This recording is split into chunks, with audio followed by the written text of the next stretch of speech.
So we're doing Tibetan history in three sections, and we did the history of the ancient kings. That is, the first period is always associated with Padmasambhava, sort of the magical powers and the sort of thaumaturgical powers of Padmasambhava, who tamed the local deities of Tibet and who made it possible for Buddhism to get started on a really solid basis there with the first monasteries that were built there. People who are interested in Tibetan Buddhism get so excited about Tantra and about the magical aspect that they forget that someone like Padmasambhava completely worked together with an abbot, Shantarakshita, who was there before him, who was planting the monastery, and that the whole focus of Padmasambhava's arrival was to teach the local deities and even the nobility, who were really interconnected with the local deities, of the need for the monastery, so they would build the monastery. So, you know, people often like to say, well, the Tantrikas, they are sort of against the monks, you know, and that's the opposite thing. They don't bother with being monks. They run around, they're wild and crazy, you know, the Tantric people are. And those monks are kind of boring with all their books, and all they do is read books, and they do chants and prayers. And so they make a big dichotomy between the monks and the magicians, you know. But that's a false dichotomy in the history of Tibet. And the reason that this magical guy came, Padmasambhava, was to cope with the shamanic element in Tibetan culture and, as they put it, to cope with the deities, the national deities of Tibet. But he did so, he tamed the national deities, as the Buddhists would say, like a horse tamer, you know, he tamed them in order that they would then sustain the long-term educational institution that changed the hearts of the Tibetan people over centuries, which is the educational institution, the monastic university. You know, the king, after Padmasambhava had come and taken care of sort of the supernatural energies, then the king sponsored a 75-year translation program, basically, where people worked together for several generations, translating thousands and thousands and thousands of the great Indian texts, the great Indian treatises, and creating the curriculum which then the Tibetans could be educated in and could really change from being rough warriors that they were to becoming bodhisattvas and aspirant Buddhas. So that's the first comment I would just like to make, that always, in a way, and it's very important to remember this because of how Tibet finally comes out, that you have the teamwork between the secular authority, which was the royal king, the Dharma king as they call it, between the abbot and hence the monastic institution, which came from India as a countercultural institution, but acting as a kind of almost a parallel but opposite structure to the royal and military structure. Then you had the monastic, the sacred and monastic structure. And then making that able to work was the sort of magical, charismatic power of Padmasambhava. But the three together in their teamwork were essential to have that first moment of what's called the Ngadar, the early dissemination of Buddhism in Tibet. Right? Not just the one, or the, you know, really the magician guy did it, or really the other one, but really working together they did it. Okay? Because it became sort of canonical in Western thought, because particularly I think of Herbert Gunter's Life of Naropa, the story of Naropa. Everybody knows the story of Naropa, as you say in English. Naropa actually is the way you should say it. Naropa, the A is long. Because Naropa, you know, had been an abbot of Nalanda, the great monastic university of India. And his story is very well known because he was the teacher of Marpa, who was the teacher of Milarepa, who's very well known. And then the famous story about Naropa goes is that one day, you know, he was reading in his study, you know, the president's office of the university, you could say, sort of.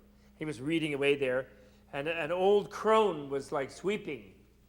You know, I don't know what she was doing in a monastery, but that's the story. There was a crone kind of sweeping there. And then the crone asked Naropa, she says, well, what are you doing there, sonny boy? You reading something? That's nice. And she says, do you know what you're reading? She says. And he says, oh, yeah, I know, she says. And then she says, And then she says, do you know what it means? She said. And he said, yeah, I know, he said. And then she starts weeping and sobbing, going boo-hoo, you know. So then he says, well, my good lady, like, why are you sobbing, you know? Maybe, well, I don't know everything that it means. I don't know the absolute, profound, ultimate meaning, maybe, but I sort of know what it means. No, but you don't know what it means. She said, you don't know what it means, and you lied to me. You said you knew what it meant. And the greatest pundit of India was still lying and doesn't know what the real meaning is.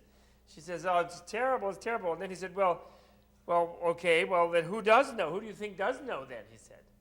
So then she says to him, my brother knows. And he says, who's your brother? And she says, Tilopa. He says, where is Tilopa? Oh, he lives in the jungle over like 500 miles to the east, something like that, she says.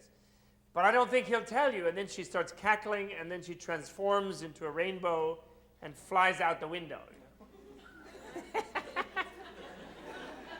So this is a famous story, naturally. It's a very humorous story. So then Naropa gets all hot and bothered about how he's a fake scholar, you see, and he's just a superficial guy, you know.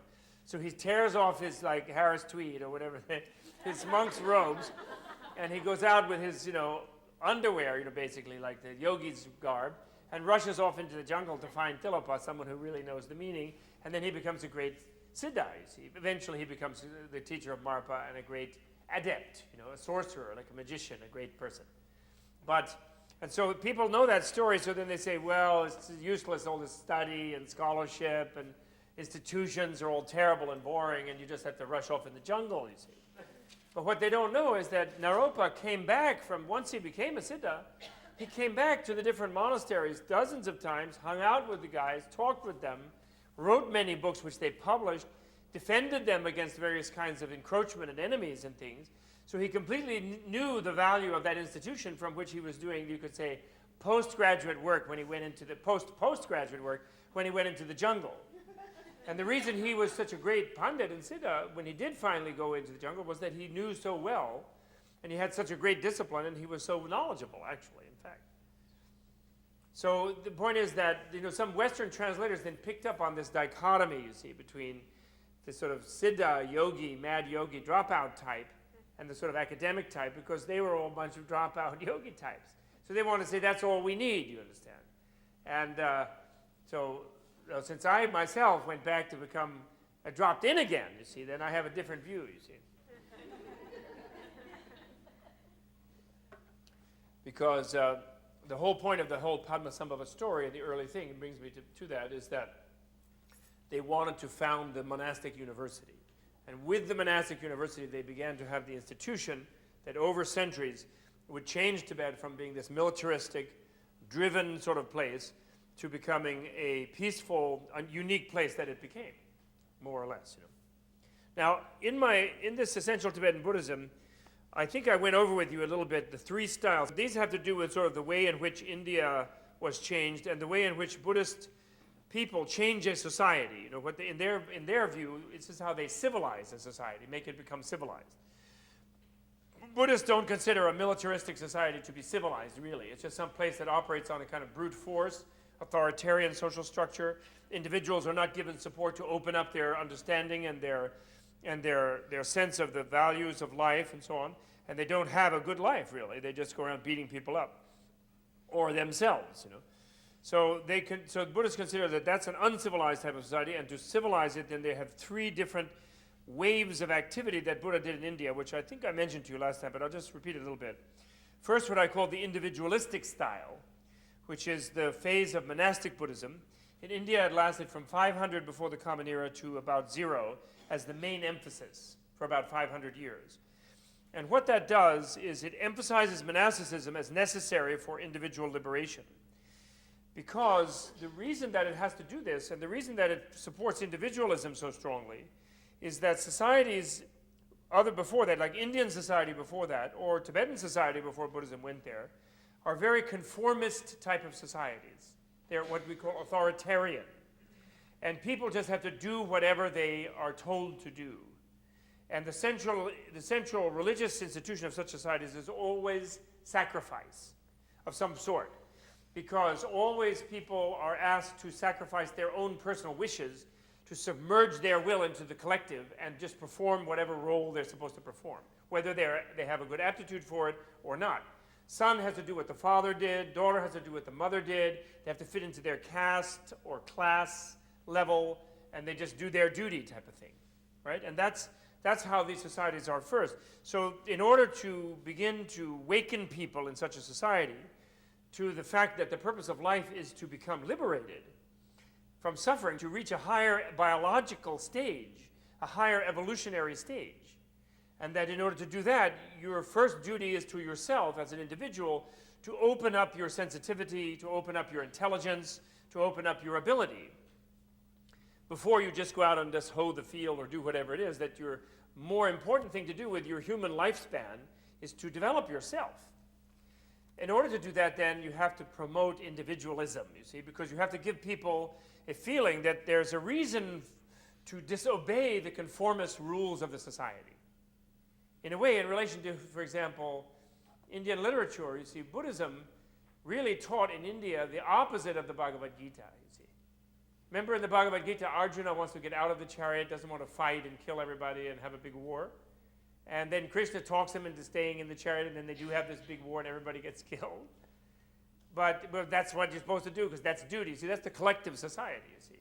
But in fact, Buddha just got out of the chariot and said bye-bye, you know, and he didn't listen. He wasn't talked into going back in and fighting, you see. Buddha was trained to be a fighter. He was a general. He was a prince, a king. He was trained to be a warrior, you know, and he did not, and he absconded from that activity, and he used his bravery to transform himself and to fight against Mara, against, you know, the negative element in human nature of egotism and so on.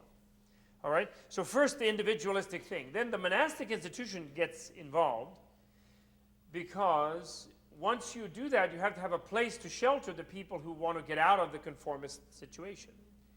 And then they have to have somewhere to go, because they can't just be ground up under the wheels of the charging cavalry if they didn't, you see. So it sort of happened spontaneously in Buddha's time. When Buddha first founded monasteries, he didn't have to make a big fuss about it, apparently, because he had all these cosmic barbers working for him and tailors. And apparently when you went to Buddha and you had the insight that you wanted to attain liberation, you know, you went there and you felt as if a 1,000-pound-ton weight had been lifted off your head, and you suddenly had an idea that there might be such a thing as nirvana. And you would say, I want to come with you, Buddha. And he would say, okay, ehi bhikkhu. He would say, come here, mendicant.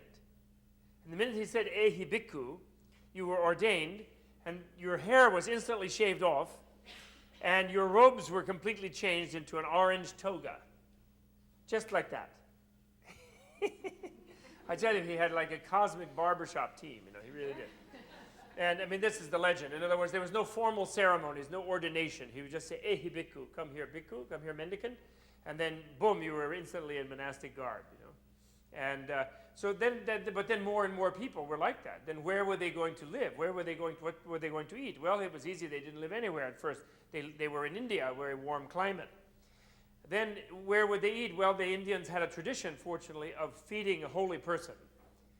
And then Buddha was smart, and he got them to eat only lunch, no dinner, because he wanted them to stay up and meditate, you see, to figure out how to become enlightened. So free lunch was the basis of the success of Buddhism for 2,500 years, was the institution of the free lunch. For the spiritual person particularly, actually anybody, but in India, but ancient India, the idea of giving alms was an important thing, but especially for the sacred person, the person seeking the sacred, the holy person, to get this free lunch. So they would just go get a free lunch, and then in exchange for the lunch, they would, if you wanted, they would give you a little small talk about something, like what is the meaning of this or that, or what should you do with your life, or whatever. You would get a lecture from them, these monks and nuns, and then he had nuns too. So then after you have more and more people finding this more free life and getting out of the ordinary routine occupations, you have to have a shelter for them. So he created the Sangha, the community within a community, with which he sheltered these people. And it took about 200 or 300 years for that to become a totally accepted institution in India, so well accepted that by the time after Ashoka, after about 200 and so many years, the monks would not bow to the king. In fact, the king would bow to the monks. And there's a totally brilliant thing actually in the very early, actually not even 200 years, it was, at least ideally speaking, it happened right away.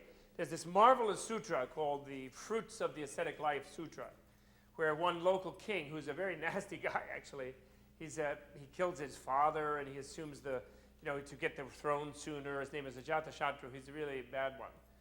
And but anyway, he comes at some stage to talk to the Buddha, and he asks Buddha, like, what is the use of being a monk or not? I mean, why do the people go and seek? Well, what do they do that for? And he obviously doesn't think there is any use, you see. So Buddha, before giving him some high thing about nirvana, he dialogues with him for a while. And then he says this one thing which I really like. He says, Well, now, think of someone, Your Majesty, who works for you, who's your servant in your kitchen. And he gets up in the early morning before you do, works late at night after you go to bed, prepares all the food, goes shopping or farms for you, cooks, cleans, works all day long, and you hang out and have a good time, and he brings you, your coffee, whatever. Think of a person like that. Okay, yeah, I can think of someone like that, he says. Okay, now, that person has a thought in their mind. They say, well, why is it that I am waiting on this guy, and he is being waited on by me, and just hanging out? He's the king. Why is that? Because in previous lives, he was very generous, and he accumulated a great deal of merit and virtue by developing himself as a human being.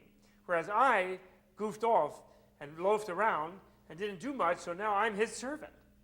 So, well, that's okay. I mean, that's our karma. But I think I'm going to make a special effort in this life to accumulate a lot of virtue and do some really good things, and then maybe I can be king in the next life. Someone will wait on me. Or at least, or I might attain nirvana, even, or else I'll have a happier time. So then, Your Majesty, he thinks that, and then he goes to you and he says, Your Majesty, I want to go and attain enlightenment. I want to join the community, the monastic community. Would you stop him from doing so, Your Majesty? He says, no. I'd say, fine, go ahead. Okay, then he goes to the monastic community. Then he goes and studies there for a year or two, Your Majesty. Then one day he comes back to Your Majesty's palace for lunch with his bowl. What would you do then, Your Majesty? Would you ask him to go back in the kitchen and cook you lunch? And he says, no, I wouldn't. I would take him lunch. I would feed him lunch, and I'd give him best food, and I'd give him the best parts of the dish, and I'd give him a nice yogurt drink, a lassi, and rice and honey. And well, now, Your Majesty, wouldn't you say he's come up in the world then, the guy? He's getting fed by the king's own hands. Before, he had to cook all day for the king. Now he's getting fed by you. So, Your Majesty, that, I would say, is a fruit of the ascetic life. Wouldn't you say? Don't you think that is great? The king immediately was thinking, of course, how many cooks of his had escaped to become monks, and how could he go and arrest them, I'm sure. But it was very daring, really. But, he was showing. Then, of course, he went on to the real fruits, achieved samadhi and attained deep insight and became totally free from all emotional fetters and totally happy and ecstatic and all this. He went on and all of that. But he knew if he didn't prove something concrete that would really sort of get the king and make it where the king could not reject that was a fruit, you see. Because if he'd said some high samadhi right away, the king would have said, oh, well, if you believe that stuff, you know what I mean? So first he had to show a social effect, you see. It's because the monastic thing is a revolutionary thing, actually. Individualism is revolutionary, always. Because the bosses of the societies just want everyone to just behave and work and slave, and that's all they want. So first was that. And I have a summary of what it is. The ideal of monks and nuns is arhat. It urges the lay community towards the tenfold path of good evolutionary action. Warrior training is reversed and produces a tamed person free of wild and egocentric drives.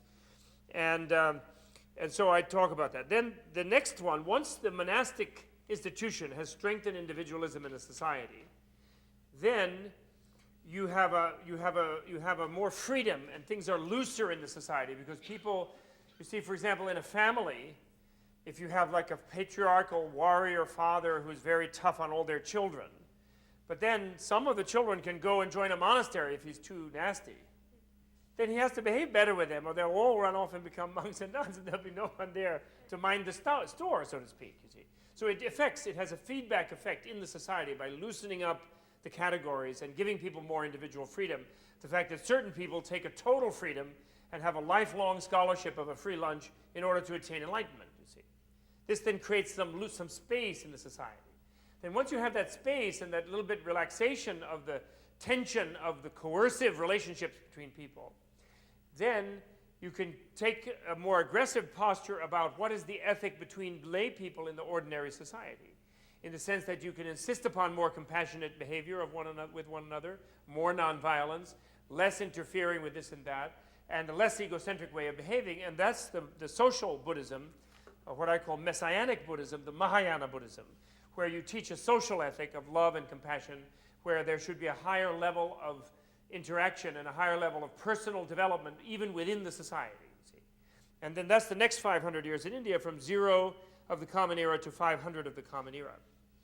Then the third level is the level what I call the apocalyptic style or the tantric style. And that is after the society has become much more gentle because of the teaching of Mahayana and much more individualistic because of the big monastic universities educating, generation after generation of people, becoming more gentle and less violent. Then it becomes possible for some people to go deeper and to, instead of slowly changing the whole world and themselves, thinking that I'm going to be Buddha millions of lives in the future by being a bodhisattva for millions of lives, then I'll become a Buddha later, and eventually, and the whole world will become a Buddha world, eventually. Instead of thinking that, they begin to think, I can change things now even faster. They get into sort of magic, basically, in the Tantra, and they get to where they want to attain Buddhahood in a single life. They want to see the fruition immediately in an apocalyptic way. And this is the realm of the Tantras, the sort of magical types, and they become predominant in India from 500 to 1,000. And they are really magical. I mean, this is the level where the reason they are called the quick path, but we mustn't think that they are a quick path in this sense, like American way, Like the Mahayana, the Bodhisattva path is like, getting a PhD, like 25 years, or a geisha degree. But the Vajrayana, that's a weekend retreat, we don't want to think quick like that. What we have to understand is that when you sign up to be a bodhisattva within the Buddhist worldview, you have a view, as a common sense view, that we all are a chain of infinite numbers of lives. And therefore, 3 incalculable aeons in the future, you'll become a Buddha for the sake of all beings if you have 3 incalculable aeons full of lifetimes as a bodhisattva. That means that you'll die and be reborn doing wonderful, generous, kind, tolerant, energetic, moral things for billions of lifetimes. And then eventually the fruit of all of that tremendous virtue, you and your whole planet will change into this magnificent being called the Buddha. So it's a huge evolution that you look forward to as a bodhisattva, but you don't mind in the Mahayana because you think that we're all going to be born and reborn infinite long lifetimes in the future anyway. No one gets to escape. There's no escape. You don't just die and go here or go there. You have eternal, continuous existence. And so you might as well make it the best as possible for you and everybody else, because you're going to be stuck with everybody else forever anyway. Right? Imagine if we just keep coming back like this. And then there's so much we didn't get done, and then what can we really do for each other? Like hello, goodbye, and then we're all staggering around, forever and ever, again and again and again. It's terrible. So in that idea, the idea that if you think we're going to be engaged, we have already been interacting. All of us here in this room, for example, have been interacting already millions of times. Many times you gave the lecture, I listened. Then I give it, you listen. Then Bill gives it, then I listen. We did this already millions of times. Still nobody knows that much. This particular life, I read a few books first. Now I'm giving the lecture. But the point is, when are we going to really listen to it and really transform things? We decide, well, if we keep doing this forever, let's get where we'll all be Buddhas and then nobody has to give a lecture. We can just hang out and we'll all know everything naturally, you see, silently. We'll just the message will come from the pillar, and it'll come out of our own cells. We'll all be completely at ease and know everything and be able to help everyone. Do you follow me? We might as well, because we're going to be at something infinitely. Why don't we get at the best possible thing?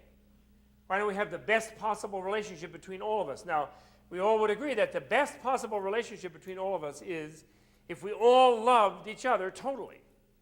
Then we would be cool, all of us, right? Everyone would get plenty of affection, right? Because everybody else would love you. Then you wouldn't have to worry about yourself much. You see, and you just appreciate all of them. And whatever we arranged, like who sat where and who wore what and who did what, we would try to do the best for each other because we'd all be in love with each other. You follow me? And that would be a Buddha world instead of the world where we're all scared of each other. Like gripping our pockets and worrying about our credit cards and worrying about our space and our dignity and this and that and struggling and squabbling. That's how we normally are. But the opposite of that is where everyone completely adores everyone else, and therefore everyone does the best they can for everyone else. That's the Buddha resolve, right? So now what Tantra is Tantra says, I can't bear to wait billions of lifetimes before seeing the world change like that.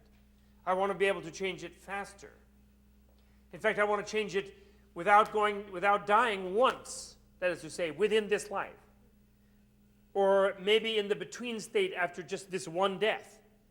Or maybe in 2 or 3 lives, or 6 lives, or maximum 16. Apparently that's the Tantra. Even the worst Tantric practitioner who stays on the Tantric path makes it in 16 lives, apparently. Now, that's very mysterious because, of course, there were many great siddhas who used that path and they achieved that transformation themselves, and yet the world seems to have stayed the same, so it's a little complicated on how that happened. How can you accelerate? The point is they accelerated their own evolution. You can't necessarily accelerate everyone else's evolution in some sort of a rush machine, you know, exactly. So there's a lot of complications in this apocalyptic idea, but nevertheless, suffice it to say that as far as the Indians went, it worked individually for them, and it was the third way of transforming a society. And in sort of slightly less cosmic terms, what it meant was that people were able to have the methodology of going deeply into the unconscious, dealing with the subtle mind and the extremely subtle mind, rehearsing the stages of death and rebirth, and harnessing the dream state of the subtle mind, and learning how to do all of that in a lifetime so as to be able to really sort of pick and choose how they would live in the future and how they would be reborn, and enter into this sort of completely different relationship to the energies of living, basically. Sort of super spiritual genetic engineering situation, something like that. Psychogenetic engineering is what Tantra is. That is what Tantra is. It is not just some partying, you know, some running around in Nepal, you know, with long hair. It's some super high-tech thing. You know? Anyway, my point about it, so then that took over in India, and the Indians were totally into that. And it had a huge impact in India. It also became very dominant style in Hinduism as well as Buddhism in India. And in fact, it affected India by making India more gentle. And once it became more gentle, it became victim to invasions, of course, and then we lose track of the river of the Dharma, how it flows. It flows in India about 1,000 years ago.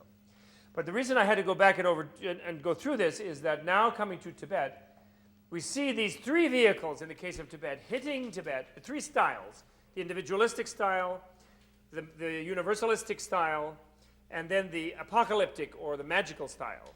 But these are refined over 1,500 years in India, and then they hit Tibet in one shot, bam. You know, right at this time in the 8th century and 9th century. Padmasambhava brings the magical style, Shantarakshita brings the monastic style, and the king, and then they inform the king how to behave like an Indian Dharma king, and then that's the Mahayana style, right? And it had such a huge impact on Tibet.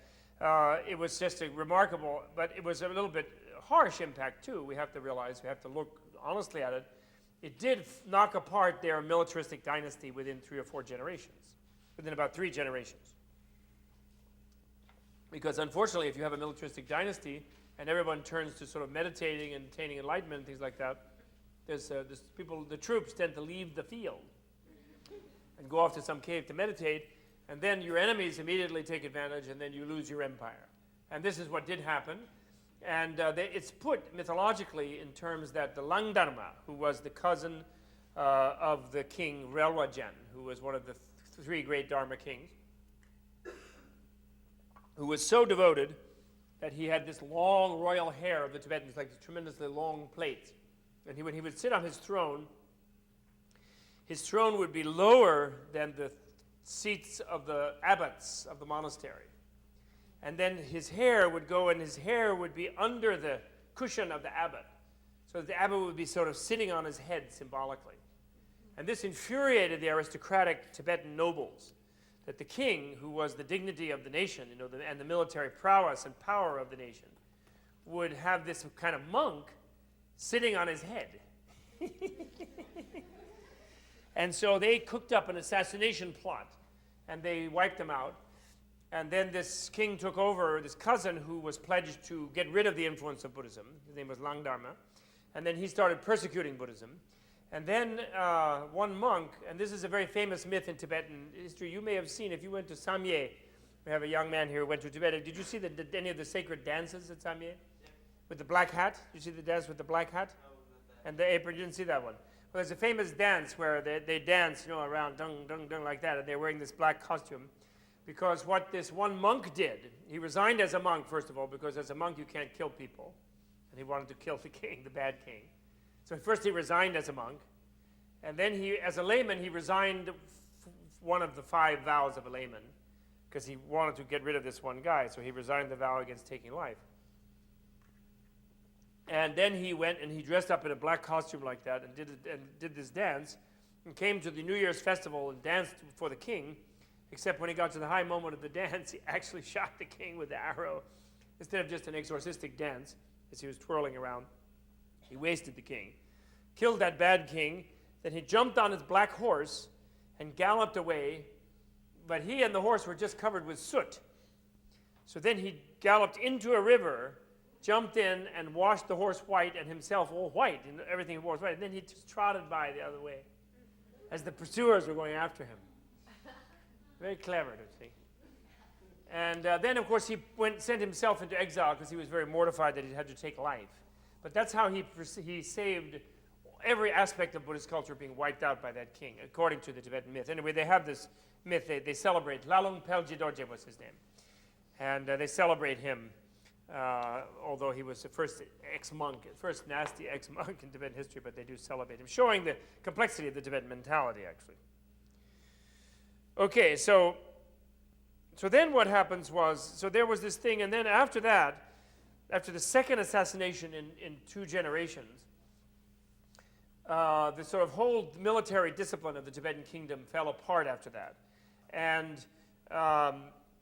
they lost their power over the Silk Route.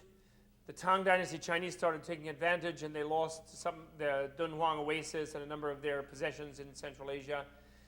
They lost a couple of battles to some Turks in the West, and they generally fragmented internally, and they lost their central political authority of that particular dynasty, the Yarlung dynasty of kings. And the Tibetan history calls it a dark period when nothing, the light of the Dharma was lost to Tibetans, and Tibetans didn't know what was going on. They were wandering around, they were unhappy and all this. They maybe overdue how unhappy they were, because certainly whatever they had already learned about Buddhism in the 150 years they had been dealing with it before, which after all is quite a long time, they were keeping it in the household, and they had family traditions and lineages, and they had kind of had a memory, at least, that Buddhism, their Buddhist period, had been nicer than just the militaristic warrior period, tribal period, And there was something more pleasant about life when you had this possibility of enlightenment, and you had this idea of compassionate beings, being there in the universe, sort of angelic type of beings like Avalokiteshvara and so forth. So during the 100 years or so, from 850, around 845 until 950 of the Common Era, there was clearly nothing happening. There was still change going on amongst the Tibetan people, because then when the second period begins, where we're beginning today really, in around 950, 960, Tibetans just grassroots, without a central dynasty, on a grassroots level, there's a wild interest in Buddhism. And people are bringing in teachers from India, and more teachers are running away from India because there's more invasions in India. And they're coming up to Tibet, and there are bad teachers and good teachers, and there's a lot of confusion, sort of like America today, It's like a spiritual supermarket, and all kinds of cowboys are showing up, And some of them are good, and some of them are crazy, in fact. But they're all kind of, people are interested, so there's a lot of willing victims, let's say, for the bad ones. So that's the period of the later, what's called the later dissemination. Actually, from around until the end of the 10th century. And some monks had kept traditions in eastern Tibet out of the reach of the central dynasty, and they brought them in. And another dynasty in western Tibet, which was considered the most important lineage from the original royal dynasty, they also kept a little kingdom together in western Tibet, in the Ngari region, Mount Kailash region. And the climate was different in those days. It wasn't as dry and as barren as it is nowadays. It was more verdant in that area. And so they were one of the first to come back, and they sent people to Kashmir and Ladakh, and they began to re-import Buddhist traditions in the 10th century. And the great Rinchen Sangpo, one of the great translators of world history, his name was Rinchen Sangpo, he went to Kashmir in the late 10th century, and he worked until he was 98 or something, translated thousands of books personally, or at least many hundreds. And he was sent by the king of Western Tibet. And then we come back to another great figure, the figure of Atisha, who is considered one of the three greatest people who were most kind to Tibet. The Tibetans say that three people in their history were most kind to them. Only one of them was Tibetan, by the way. First one was Padmasambhava, who was originally from Afghanistan. Second one was this Atisha, who was from Bengal. And then the third one was Tsongkhapa, who was a Tibetan, although he was from far northeastern Tibet. This is a tradition Tibetans have. And Atisha was the second of the most kind people. And he had been a prince of Bengal who, as a prince, had learned a lot about Buddhism and had actually already been a kind of tantric master in the Bengali style by the age of around 29 or 30. And actually, he was a little proud at that time, too. He thought he knew a lot. And then he had a dream one night, which was a pretty good one, where he was sleeping, and in this dream, some Dakinis came. And these Dakinis said to him, Dakinis are these sort of angelic female goddesses who kind of inspire the tantric practitioners in that magical plane. And they came in, they said, "Oh, we hear you really like Tantra, and you're really good at it, and you're really into it." And he said, yes, in the dream. He said, "That's right, that's me, I'm the one." And they said, "Well, here, we have a present for you." And then they brought him this huge chest, like a big chest like this. And then they opened the chest, and different pages of books fell out of the chest. And then he was looking at the pages of the books, and he was trying to read the titles. The scholar, he was looking, zooming, his eye was zooming in, and he had never heard of any of the books. Completely unknown to him. Like, he'd never even heard of the titles, much less knew what they were about or which thing they were teaching. And they were just falling out of his chest, and they had like hundreds of these chests, and he thought he knew something about Tantra, you see. So then they said, "Oh, do you feel a little discouraged?" And then he said, yes. He said, "Well, that's because you're just fooling around like a prince. You should become a monk," they said. So then he said, okay. Then he became a monk. And he became a great scholar, and he was the sort of, he could defeat everyone in debate. He was the most eloquent person. And so he was like, everyone was celebrating him, and he was being feasted and hired and sent around here and there. As a monk, he was like a prince of monks. But then one day he was in Bodh Gaya, and he was going around the big stupa there in pilgrimage, and one of the statues, the statue of Tara, spoke to him. And she said, "Oh yeah, that's all very nice. You're doing a lot of bowing there and circumambulating. That's really cute. But how would you like to practice Buddhism instead?" And he said, what? And then she said, "Yeah, why don't you practice Buddhism? Where's your compassion? Where's your teaching of love and compassion and the spirit of enlightenment, the Bodhi mind? Where is it?" And he said, "Well, what do you mean, where is it? I mean, I know, I read books on that." "Yeah, you read books on it, but where is your altruistic motivation in your practice? You're just bowing there, acting like some pilgrim, but you don't have real motivation. You're not doing it for the sake of all beings to become a Buddha," she said to him. And he said, "Well, okay, I guess I'm not motivated, right? What should I do about it?" She said, "Well, you must get the teaching of the spirit of enlightenment, of love and compassion, the special teaching of selflessness, of what's called the exchange of self and other, descending from the great Shantideva." So he said, "Well, okay, where can I get that?" And she said, "Unfortunately, there is no one in India who can teach you that at this time." "Really? Well, then where shall I go?" he said. She said, "Well, you'll have to go to Indonesia." There's a man in Indonesia called Dharmakirti, Suvarnadvipa Dharmakirti, and he is the one who is the living representative of this lineage of teaching of altruism. Then you must go there and recover that teaching, or the rest of all your Dharma work and all your study and everything will be fruitless, she said. So, well, when Tara talks to you from a statue, you better listen. So poor guy goes off to 18 years he has to go to Indonesia. But actually has a good time there, and he meets that Dharmakirti, and he gets that teaching, and he really is flipped out about it. It is an amazing teaching, really. It's called the teaching of the exchange of self and other. And it comes from Shantideva. Some of you know that, the Guide to the Bodhisattva Way of Life. It's in the 8th chapter. It's about 50, 60 verses. And that's the original verbal part of it, but it is a direct teaching of Avalokiteshvara, really. And it is the teaching of compassion. How to really put yourself in the other person's position and really see yourself as from their perspective. And I won't go into it, actually. I'll restrain myself from going into it. But it's a wonderful thing. When the Dalai Lama, the current Dalai Lama, is the major holder of this teaching in our generation, which he received actually not from a Tibetan, He did not receive that particular lineage from his own Tibetan teachers. He received it from Kunu Lama Rinpoche, who was a Kunawa from Kinor, who was a very funny guy who spoke German. He studied in Sarnath because he was he was a Tibetan from India, actually. And he passed away a long time ago, but he's the one who actually transmitted that to the Dalai Lama. Kunu Lama Rinpoche, his name was. He used to live in Bodh Gaya. And the Dalai Lama would never have met him if he hadn't had to flee Tibet. It's very interesting.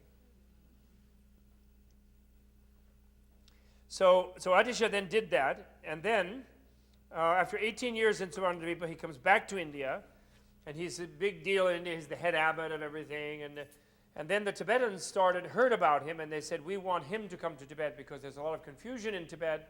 People are newly interested in the Dharma. The kings are sponsoring the Dharma, but there's a lot of weirdos showing up too.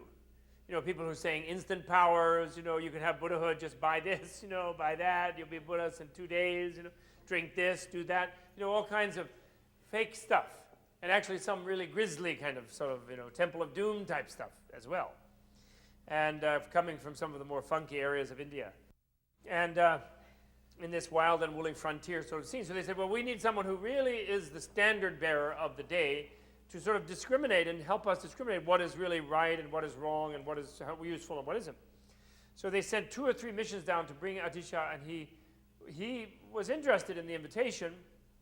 They seemed very sincere, but he didn't really know where Tibet was, much up in the top of the hills. And he was very busy in India, which was the main central Buddhist country. And some Tibetans were coming to India to study with him anyway, and he didn't see why he should go, and he kept declining to go.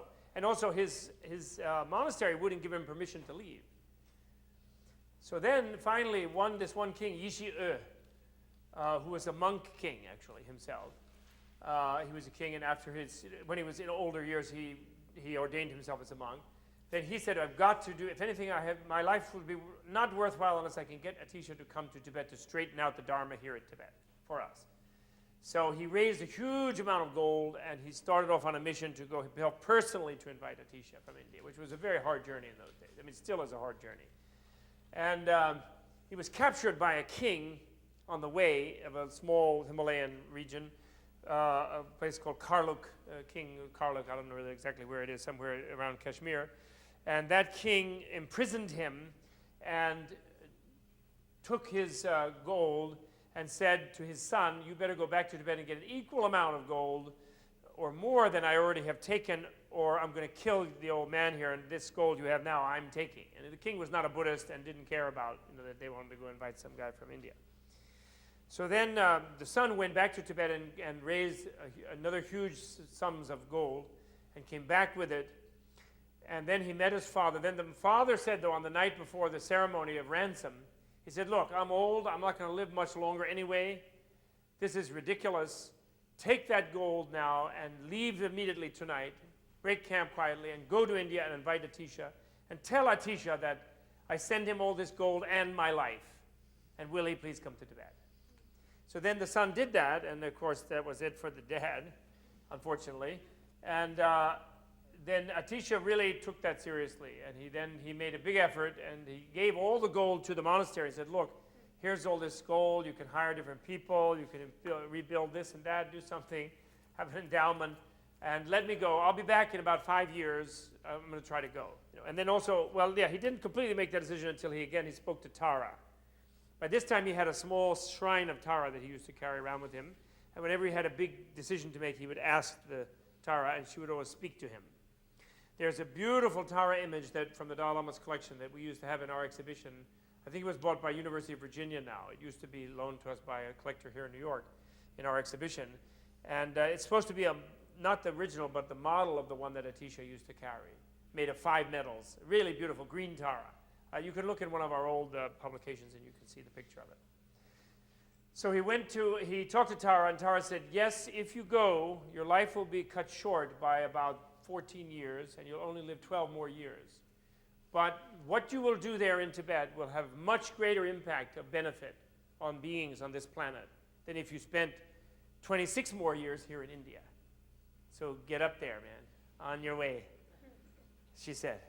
So he said, okay, I'm going. Never mind, 14 years less, doesn't matter. If it's more important in the long run, I'll follow Tara's advice, and he took off. Once he got permission, he took off. he had to kind of fool his monastery because he said he'd be back in 4 or 5 years, and he never did go back. Although he sent a book back. But, he knew probably he would never get back. She told him he wouldn't get back, but he didn't tell them. Anyway, when he got there, he started, clearing things up for the Tibetans. At first, when he got there, he met Rinchen Sambo, the great translator. He said, "Why did I come? I didn't need to come. You have this great translator. You know everything already. This is unnecessary." Then he went into some temple Rinchen Sambo had built, and Rinchen Sambo had the tantric part of the temple over here, and the sutras over there, and the monastic over there, all separate. So then when he saw that, he had these things all completely separate, like they were really contradictory or something. He said, now I see why I've come. This is why I came. To integrate the three vehicles of monastic Buddhism, Messianic or compassion, Mahayana Buddhism, and the Tantric Buddhism.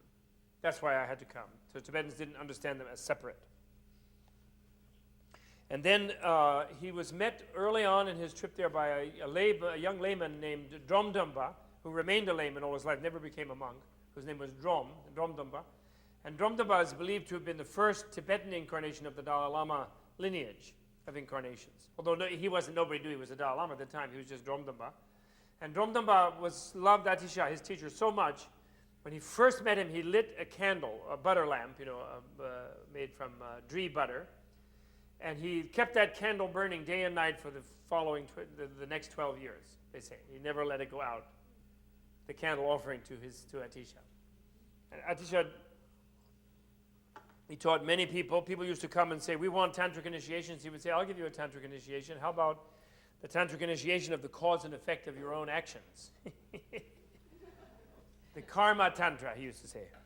You behave well, you'll get a good fruit. You behave like an idiot, you'll get an idiotic fruit. And he was very, very rough and ready with the Tibetans, and especially he taught he founded an order, or actually Dromdumba founded an order called the Kadampa order, and that monastic order, and that order was the order that really kept alive in a certain way this self and other transformation teaching, and also a very strict kind of monasticism, and the teaching of self transformation and give and take, what they call, where you take on all the sufferings of the other and you give all your own happiness to them. You give them all the victory, you take all the failure on yourself, all this kind of very heavy-duty stuff. It was really very, very powerful. Now, so therefore, this is the time around the 11th century. Atisha reached Tibet in 1040, I believe, 1042. That's right, and he died, and he passed away in 1054. So it's that era that he's there. And in 12 years, he started out a whole new wave of energy there. And a lot of other people were going to India at that time, and then other kings began to send people, and other Indian scholars, not many other Indian scholars came. And so for some reason, the Tibetans consider and then all the schools that were founded, the 4 main schools that were founded, but originally there were about 6 or 8 of them, they all came out of Atisha's curriculum, basically. He sort of he revivified the curriculum. It said he went to Samye Monastery. He found in Samye buried all kinds of books and teachings from the earlier period that people had thought had been destroyed by the earlier king, but actually had been sealed up in various ways by different monks. And Atisha went and found them all and revivified them and started out the new tradition there. Now, another figure I want to talk about here is the famous Milarepa. But maybe I should start first with his teacher, Marpa. Now, Marpa was a contemporary of Atisha's, and actually he and Atisha met when Atisha was on his way into Tibet.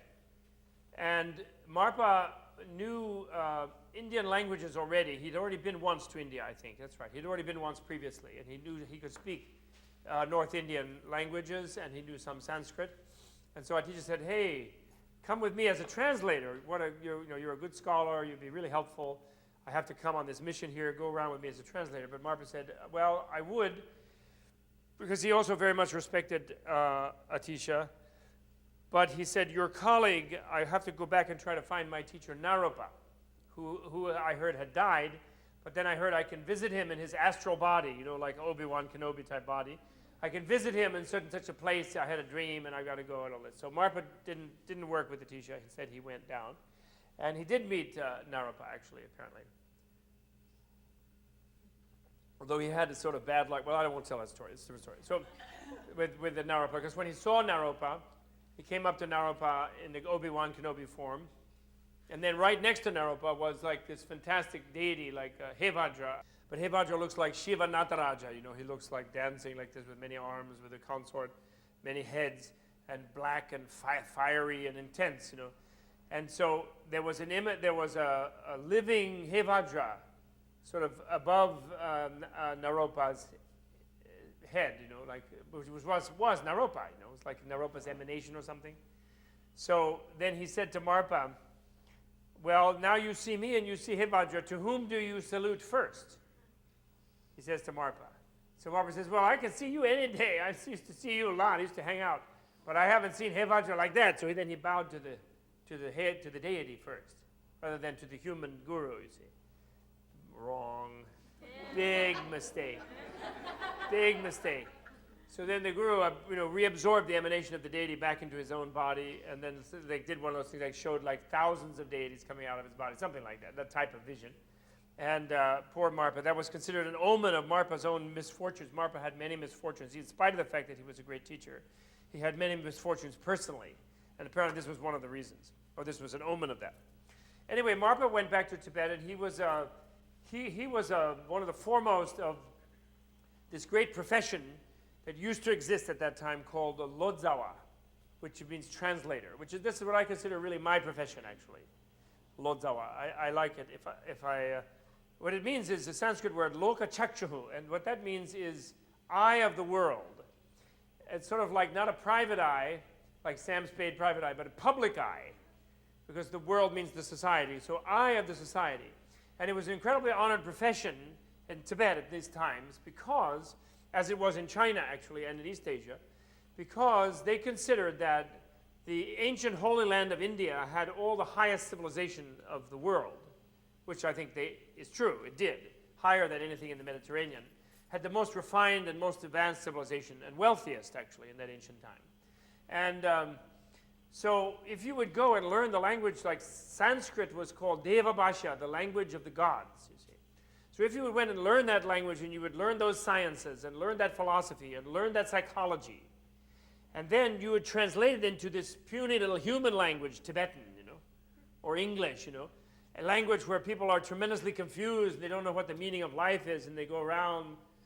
And even the languages, when I discovered actually Sanskrit was when I began to wake up in my own life personally. For example, just from discovering the language, maybe my karma, but also you have to say, have you ever thought about A, B, C, D, E, F, G, H, I? Have you ever thought about it? A, B, C, D, Spanish? Like where did that come from? And why is it A, B, C, D? Did you ever think about it? A is actually a vowel. B is a labial. C is actually K. The C part is S sound. D is a dental. Then suddenly we have E, another vowel. F is a, what is F? There's no organization, no logic at all. There's some Arab probably, like the letters fell out of his camel bag or something, and then everyone wrote down A, B, C, D, E, F, G, H, I, J, K, L, M, N, O, P. Hey, great, we're the great civilized English speakers. Sanskrit, they know, for example, did you ever know that a consonant has no sound? I know this is a digression, but it's very interesting. Did you know that a consonant, can you say the letter, like what I'm going to say B, but just because I don't have a blackboard, but can you say that letter without using a vowel? Exactly. What is the letter B? Nothing but a position of the mouth. That's it. That's B. K is K. In other words, consonants have no sound. They're just positions. And then when a vowel leaves one, and then there's life, and then there's language. So all the sounds are vowels. So Sanskrit puts, and the is the first letter. Because the first one is And with the you can go ka, ba, ka, sa, da, whatever. You can make it a sound. You can talk. Without there's nothing. Just like that. And then all of the gutturals, ga, ka, ga, ga, nga. Those are one set of consonants. Cha, cha, cha, cha, nya, ta, ta, ta, ta, na, ta, ta, ta, ta, na, pa, pa, pa, pa, ma. In other words, the labials, the dentals, the they're all put together, the sibilants, the semivowel. And first you have the I, u, e, I, o, ow, 16 vowels. Is actually a vowel, and is a vowel. The liquid and the, never mind. The point is, that's a logical way to organize an alphabet. Somebody thought about it, in other words. They didn't just go A, B, C, D, So anyway, therefore, translator was someone who was an eye of a society looking into a higher world, you see. Nowadays in the West, translator is a very lowly occupation, You hardly know who was the translator except in exceptional cases. The original author in Dostoevsky, you don't know who translated it.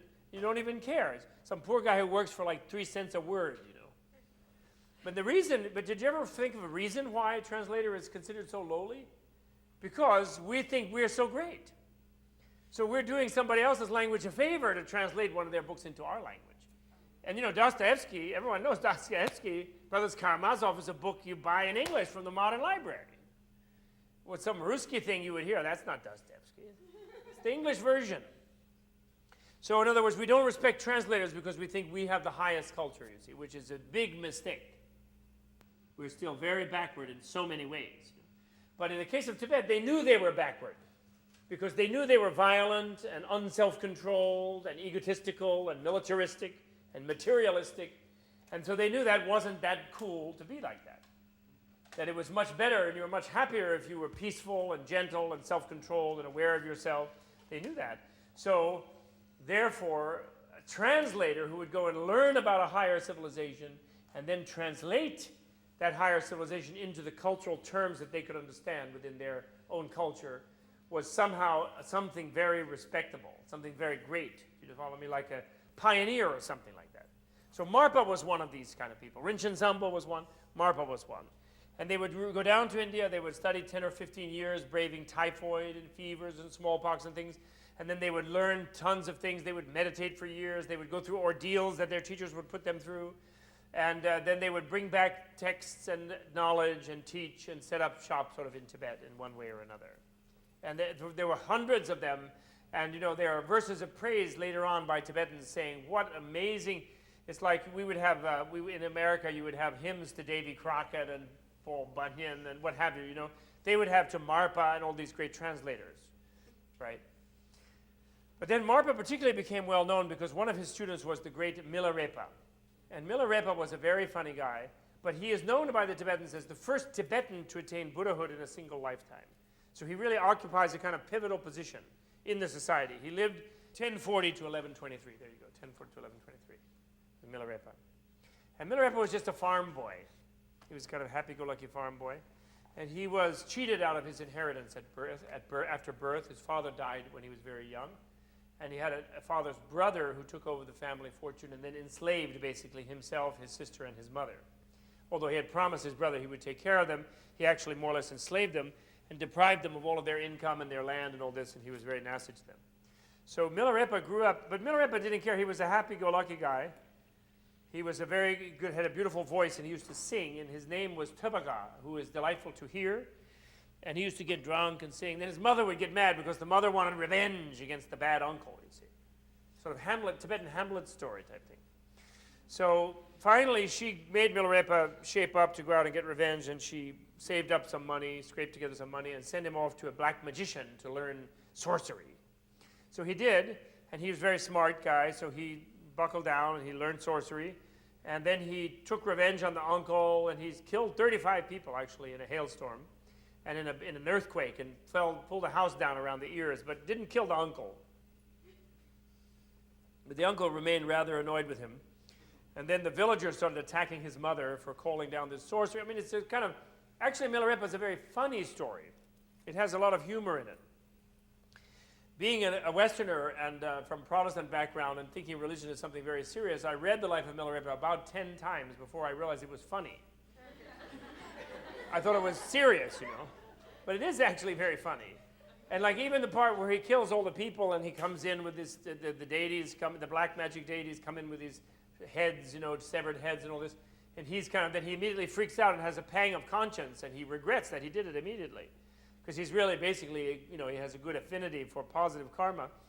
And he was just doing this out of sort of tribal, family revenge necessity. And the minute it actually sees the result of it, he gets really upset, and he rushes off to go and do penance, basically. And then when to do that, he meets Marpa. And then once he meets Marpa, Marpa tortures him for 10 years. Actually, I'm not sure how many years. I don't know exactly. 10. I think about 10 years. Long time. And not long enough for him to build about 4 huge towers. Marpa makes him build a bow-shaped tower, an oval-shaped tower, a circular tower, a triangular tower, and finally a square tower. And each time he finishes one of them, these are like 10 stories high, made of stone. And each time he finishes one, because he was very strong, he was a farm boy, he would have him tear them down. And then finally he left the last one up, the square one. So Marpa was, and he wouldn't give him any teachings, and he would kick him, and he was really bad. It was really nasty to him. And then Marpa's wife kept conspiring with the poor boy to help him get some teachings, and smuggled him out somewhere to another one of Marpa's students to get the secret teachings of this and that. But then he kept trying to meditate them, then he couldn't get anywhere. Anyway, he got all the secret precepts, but he couldn't get anywhere. And then that student found out that he was blocked by his guru, by Marpa, because he was doing these ordeals for Marpa. So then finally they would send him back, and then finally he was going to commit suicide, which was all again like a kind of comic opera. And then they went and wept, and Marpa's wife went and wept to Marpa and let him in, the poor boy, and he's going to die, and blah, blah, blah. Meanwhile, Marpa had been having dreams that Milarepa was going to be his greatest disciple. But still he was just slamming him all the time. Milarepa had sores on his back from carrying the stones. I mean, it was just a terrible story. Really terrible story. And then finally Marpa relented, but then he said, you guys, you really... Then Marpa initiated him, and pretty soon Milarepa attained very high realizations, but then he had to go off and meditate for many years in the wilderness. He still took another 10 or 15 years of meditation in high Himalayan caves before he really became a Buddha. But Marpa then revealed that he was doing these ordeals because Milarepa had done these killings, you see. And he had to expiate the sin.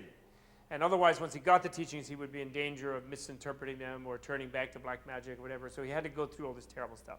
And by being kind to him on the surface level, he would have had even faster results if he had suffered a little longer, Marpa said. But it's very dramatic. It's a lovely story. You've got to read the life of Milarepa. Anybody who's interested in Tibetan Buddhism really should read it. It's so interesting.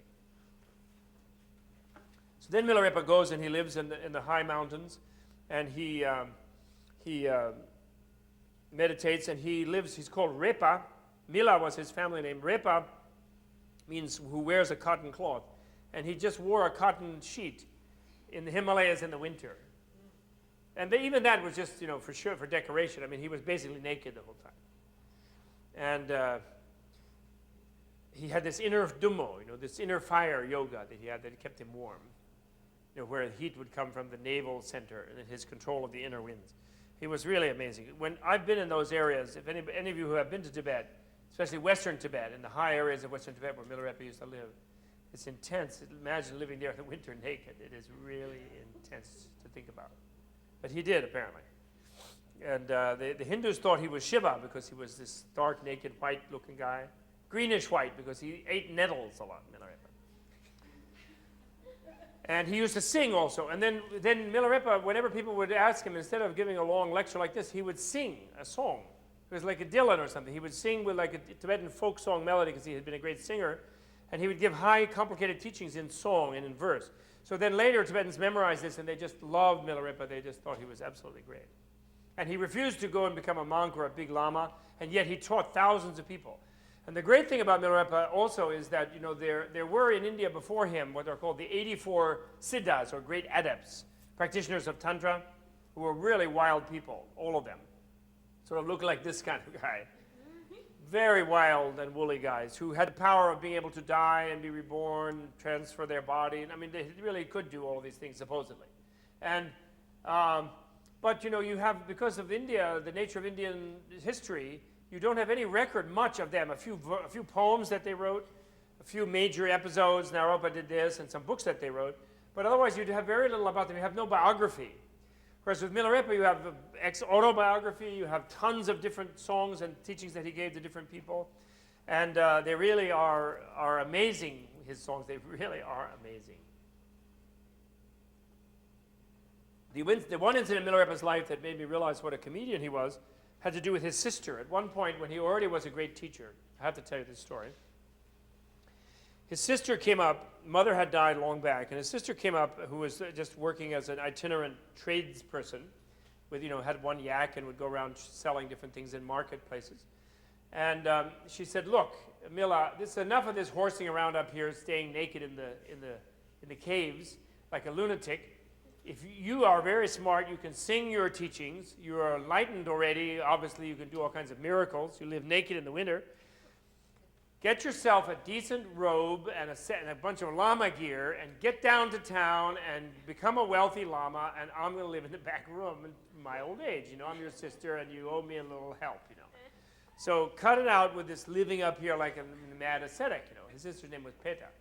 So she says, here, I have this nice maroon-colored blanket, and I want you to make yourself a nice lama robe, and when I come back from the market, I'm going to take you to town the next day, and I want you to get some disciples together and get a scene together, and I want to have a comfortable monastery to live in as the lama's sister. So he says, oh, okay, I'll try. He says, he says. So then she goes to town, then she comes back, and when she comes back, as she's getting near where his cave is, he suddenly jumps out from behind a rock and goes, ta-da, like this. And then she goes, ah, and she faints. She has like a heart attack. Because what has he done? He took the blanket and he made like a kind of jock strap. With like a penis sheath and a little string, And then he has also little socklets over all of his fingers and his toes. 10 little socklets over his toes and 10 little socklets over his finger. And then he has a jaunty little cap. And otherwise he's stark naked, as usual. So she says, you idiot, when she recovers consciousness, you ruined my blanket. What have you done? You just tore it up in little pieces. What's the matter with you? You're a lunatic. And he says, oh, I'm sorry, dear Peta. He says, I don't like to wear clothes, he said. But I knew you really were bothered about my member, he says, And he said, so I thought I would just take a little corner of the blanket and cover it. That was really all I meant to do. I really apologize. I'm so sorry, he said. But then once I got into it, then he said, my fingers and toes began to look a little obscene to me. I could see how you might find them offensive. So I thought, well, she doesn't like my thing, so I'll cover my fingers and toes. So then I made the ones for the fingers and toes, he said. He says, I admit, he said, the cap was sheer gusto. Just for ornament, he said. And so she said, oh, I give up, you're hopeless and all that. So then she did give up. Don't you think that's funny? I mean, that guy, he really was funny. He really was. When he died, when he was going to die, he left a last will and testament to his disciples. And the death is like an operatic death. It's such a funny thing. His great disciple Rechungpa goes, because Milarepa appears to him in a vision and says, you have to come and preside at my funeral. And my cremation, I died now, type thing. And so he goes over there, and then the disciples who are there, they won't let this Rechungpa in, because they don't recognize him, because he's from an earlier generation, although he's Milarepa's first disciple, really, most important one. But they don't recognize him, and they're jealous about their master, and they won't let him in. And so Milarepa has to sit up on the bier, the corpse, and say, let him in, he's my main disciple. Then he lies back down again. So then, they also couldn't light the fire without him, the fire wouldn't light. So then this goes on in that vein. And then Milarepa at different junctures keeps sitting up and complaining and giving more or less instructions, telling this, telling that. Then they start to fight over the relics after the flames have cooled. And then Milarepa appears, a little miniature Milarepa in a little crystal stupa about that tall. And he's singing more songs out of the crystal stupa. It's like one of those guys in the opera who's dead, and he keeps singing. So, and then he says, okay, then the Dakinis come and they take away the crystal stupa to the Abhinati paradise, because the disciples are fighting amongst each other, and therefore they're, it's like a divine comedy. Anyway, they're fighting with each other, and so they can't inherit the stupa. It goes away to the Dakini land, you see. So then they're really depressed. And he says, don't worry, I have a last will and testament for you in the cave of Chubar, he says, one of the caves we used to meet. So then they're racing each other to the cave to be the first one to get there, the last will and testament. And he gave them instructions. It's under the fireplace, under the hearth. You dig down, you'll find the last will and testament. So then they go down, and they find this little package wrapped in oilcloth and a knife. And then they open the package, and there's a big lump of sugar.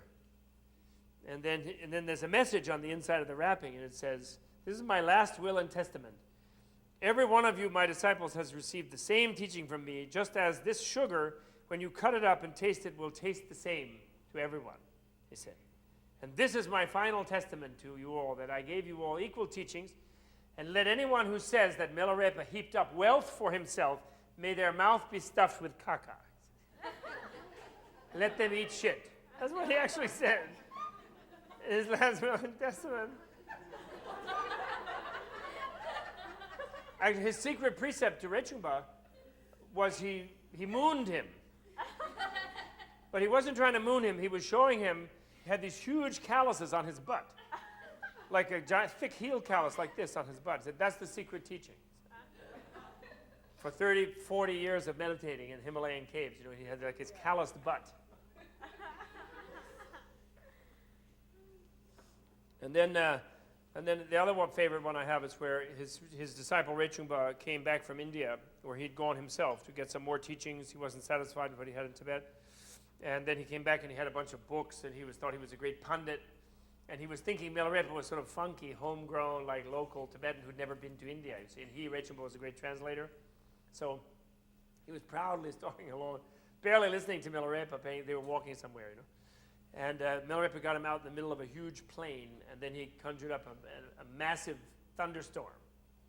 So the guy's freaking out, like, my books, they're getting wet, what can I do? It's a pouring, pelting rain, So then Milarepa says, it's okay, it's nice and dry in here, come on in, Where are you? And I'm down here, look in the yak horn. And he looks down, and Milarepa's sitting inside a little yak horn. One of those dead yak horns that lies around in the desert, And he's inside the horn, nice and dry, sitting there. Come on in, he says. And he can't go in, of course. He has to shrink himself to go in. Oh, well, it's okay. The rain will pass. Then the rain passes.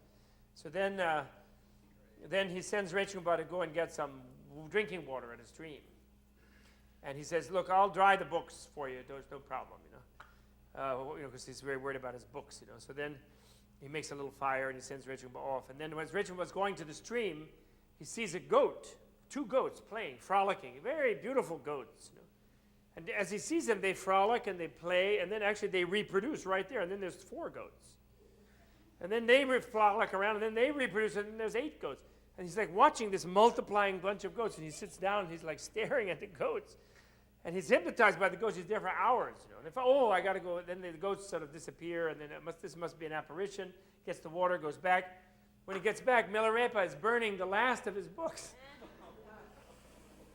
Very zen, burning the book leaf by leaf. So he has a total fit. You burning my books, you like infidel, you this and that, all this great knowledge. Well, I didn't mean to, I'm sorry, said Milarepa. I was drawing them out, and then I saw you had a couple of black magic books mixed in here with the decent Dharma books. And I had to clean them out of there, or they'd get you in trouble. And then I began to see this and that, and finally I thought, you don't even need any of these books, I realized. So I thought, what the hell, let's just burn them. And actually, where were you all this time? You weren't watching a play of goats by any chance, were you? Yes, I was. So, he'd conjured the goats, So then Milarepa, then he's so angry with Milarepa, he wants to kill him, actually. Which is very bad to be that angry with your teacher. It's like a parent shouldn't be that angry. He's so angry, So then Milarepa keeps saying, well, look, he does like little things. He says, you don't really need a book. Like one of the books you had was the Hevajra Tantra, but look at my head. And Milarepa's head turns into crystal, and the Hevajra mandala's in the head, and the actual Hevadra's in there dancing around, with the 8 Dakinis and the 19 protectors, and they're all like dancing around, and the mandala palace is glittering, and light rays are coming in his head, like a crystal skull, with the whole mandala in the head. He says, look, you got it right there. You don't need a book. It's a special effect. I hate that. You throw my books, you know.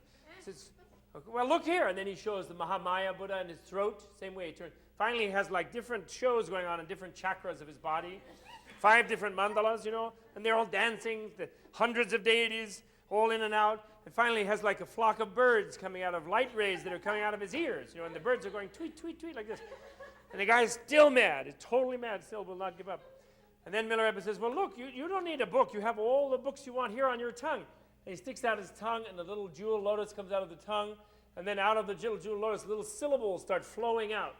You know, like little golden 3-dimensional syllables. And then these syllables like elaborate into texts and teachings and books and every conceivable book there ever was. Comes right out of his tongue, you know. Still the guy. So finally, then Milarepa turns into an eagle, a vulture. And then he starts flying away up and high in the sky. He says, well, if you're so mad at me, I'm going to leave now. I'm so sad. Goodbye. The vulture just flies away. And then finally he's gone. Then Rinpoche becomes deeply regretful that he was so angry with his teacher, because he thinks Milarepa has left him and he has no books and no teacher. He's very upset. So then he commits suicide. He goes and flings himself off a cliff. Rinpoche is so upset. And then as he flings himself off a cliff, instead he lands on a bump on a ledge that he didn't know was there, just under where, so he only fell like 10 feet, 5 feet. And he's like bump on the ledge. And then suddenly he sees 15 Milarepas in front of him. Like a row of Milarepas like this, multiplied, saying, yan, yan, yan. Can't even kill yourself, fool you, you know. Then he finally takes a break. There's a book by a psychoanalyst actually analyzing Milarepa's autobiography, which is very fascinating. You know, I thought I sort of knew what it was, and then I read that book, and it really taught me some new things. You see, Marpa's own son goes wrong. You know, Marpa gives him the wrong teachings. The whole thing gets messed up. The son dies, actually, and then has to go and be reborn in India. And then he has a very good destiny after that. But as Marpa's son, he can't carry on the lineage of Marpa's teaching. Somehow it won't go in Marpa's family, you see. Milarepa comes from a broken family where his father is usurped, you know, and then the uncle dies, and then all of everybody else dies due to the black magic, and the mother dies, the sister dies. So Milarepa has no bloodline either, you see. And even his ancestors get lost, you see. But so Marpa becomes his ancestor, you see, his father. And Damema becomes his mother. And so you have, the whole book is a teaching of like a Dharma lineage supplanting a clan lineage, you see. So it's a beautiful symbol of the whole Tibetan transformation that the Tibetan people went, which is what we were talking about in this class, of how they, in 1,000 years, they transferred from being the usual nationalistic clan-based, you know, tribal-based nation, you know, like thinking they're better than their neighbors and they should conquer other people and all this kind of behavior like more ordinary nations do, to becoming a really universalized Dharma nation who believes that their special virtue as a nation comes from their being gentle, not aggressing on their neighbors, you know, devoting their lives to the teaching and to self-transformation, and making peace in the world and this kind of thing, you see, which is what then Tibet devoted itself to. And you can sort of see the seeds of it in the Milarepa story, where, what do they mean by the first Tibetan to become a Buddha in this life? Actually, some of Padmasambhava's disciples, they say, were Buddhas, but, you know, back 500 years earlier, but they were kind of Buddhas from the beginning. They were sort of born as sort of extraordinary beings, almost like sort of fairy beings. You know what I mean? They weren't sort of ordinary mortals who committed sins in their youth type of thing, you know, like the ordinary, wicked, naughty Tibetan, you know, as Milarepa was, you know, fun-loving, drinking beer, singing, doing a little black magic, having clan battles, you know, this sort of thing, see. And that's what Milarepa was at the beginning, but then he completely transformed that, and he abandoned his own ancestry, really, and adopted a Dharma ancestry, and became descended from Marpa and from Buddha, really, in some way, you see, from some sort of universal. You know, when you become a bodhisattva, you join the family of the Buddhas. You become a son or daughter of the Buddhas. You become a bodhisattva. And, you know, then you try to bring your own parents into that family even as well. But all beings, in a way, you relate to as if they were your parents. That's how you develop a kinship feeling to all beings, you see. And this is the essence of the transformation that the Tibetans did. By meditating on those teachings, this teaching that Atisha went to Sri Lanka for and that Padmasambhava brought earlier as well, they developed this way of diffusing the feeling of kinship and clanship, you see. Because normal kinship and clanship is just an extension of normal egocentrism.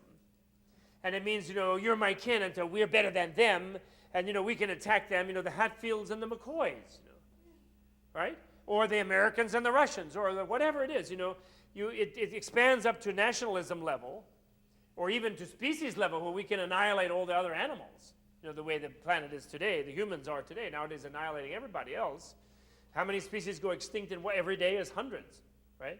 By our actions, So, but you see, when you meditate all beings as your parents, as your kin, you develop this feeling of kin to all beings. You develop it. It doesn't sort of happen out of the sky. It is cultivated over centuries, you see. And you look at nations and see who has such a sense of commonality. Tibetans do have it. That's it for tonight, unless there's a burning question. No? Thank you.